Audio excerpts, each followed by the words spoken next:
దేవుని నామానికి స్తోత్రం. హల్లెలూయా. ప్రభువైన యేసుక్రీస్తు నామములో అందరికీ మరొకసారి నా హృదయపూర్వక వందనాలు. మొదటి తెస్సలోనికీయులకు రాసిన పత్రిక 1వ అధ్యాయం 4వ వచనాన్ని ఇది వాక్య భాగంగా చదువుకుందాం. ఏలయనగా దేవుని వలన ప్రేమించబడిన సహోదరులారా, మీరు ఏర్పరచబడిన సంగతి. చూడండి, కొన్నిసార్లు ఆ పదాలు ఎంత లోతైనవిగా ఉంటాయంటే అవి పదే ధ్యానిస్తే తప్ప అవి బయలుపడవు. ఎందుకంటే దేవుడు వాటిని మర్మంగా పెట్టాడు. సో దేవుడు మనల్ని ఎలా చూస్తున్నాడు? ఆయన వలన మనం ప్రేమించబడిన వారం. దేవుడు లోకమును ఎంతో ప్రేమించి మన కొరకు తన కుమారుడైన యేసుక్రీస్తు ప్రభువుని భూమి మీదకి ఇచ్చాడు. నీ కొరకే, నా కొరకే దేవుడిచ్చాడు.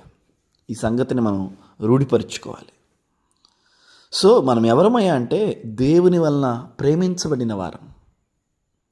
కొన్నిసార్లు మనం ఒంటరివారిగా, నాకెవరు లేరు అన్న ఫీలింగ్లోకి వెళ్ళిపోతుంటాం. పరిస్థితులు మనల్ని అలా చేస్తాయి. నాకెవ్వరు లేరు, నాతో ఎవరు లేరు అని మనం ఫీల్ అవటంలో అనుకుంటూ ఉంటాం, కానీ అది వాస్తవం కాదు. మనం దేవుని చేత ప్రేమించబడిన వారు. అండ్ మీరు ఏర్పరచబడిన సంగతి చూసారు అక్కడ. అండ్ ప్రేమించబడటమే కాదు, రక్షించబడటానికి మనం ఏర్పరచబడ్డాం కూడా. అంటే దేవుని ఎంపికలో మనం ఉన్నాం.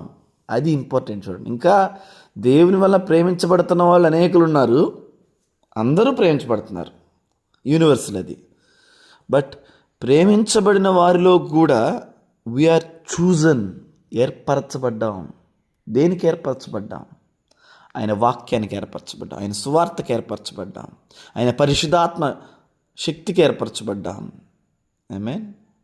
ఆయన మాటలకు ఏర్పరచబడ్డాం, ఆయన దీవెనలకు ఏర్పరచబడ్డాం, ఆయనతో ఉండటానికి ఏర్పరచబడ్డాం.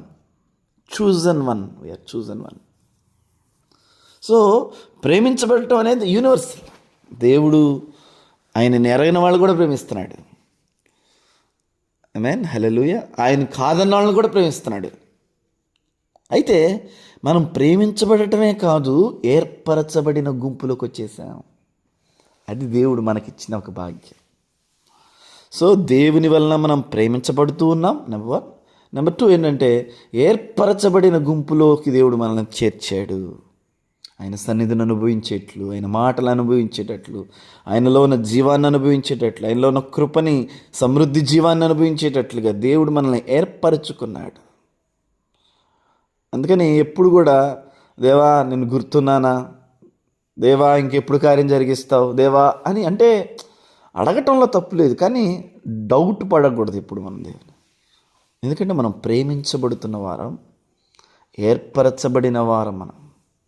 హల్లెలూయా. ఇది సింపుల్గా అనిపిస్తుందేమో, బట్ ఇది చాలా లోతైన మాట. ఇది నేను దేవుని వలన ప్రేమించబడిన వాడను అండ్ దేవుని చేత ఏర్పరచబడిన వాడను. అంటే నిరంతరము మన గురించి ఆయన ఆలోచిస్తూ ఉంటాడు.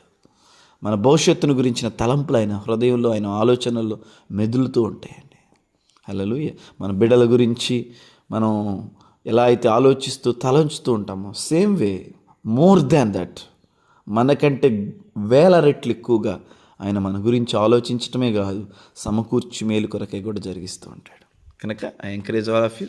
నిరాశలో, నిస్పృహలో ఉన్న పరిస్థితులను బట్టి ఆ పరిస్థితుల్లోనే ఇరుక్కుపోవద్దు. నేను దేవుని చేత ప్రేమించబడిన వాడను, దాననని, నేను దేవుని చేత ఏర్పరచబడిన వ్యక్తిని అని చెప్పి ఆ తల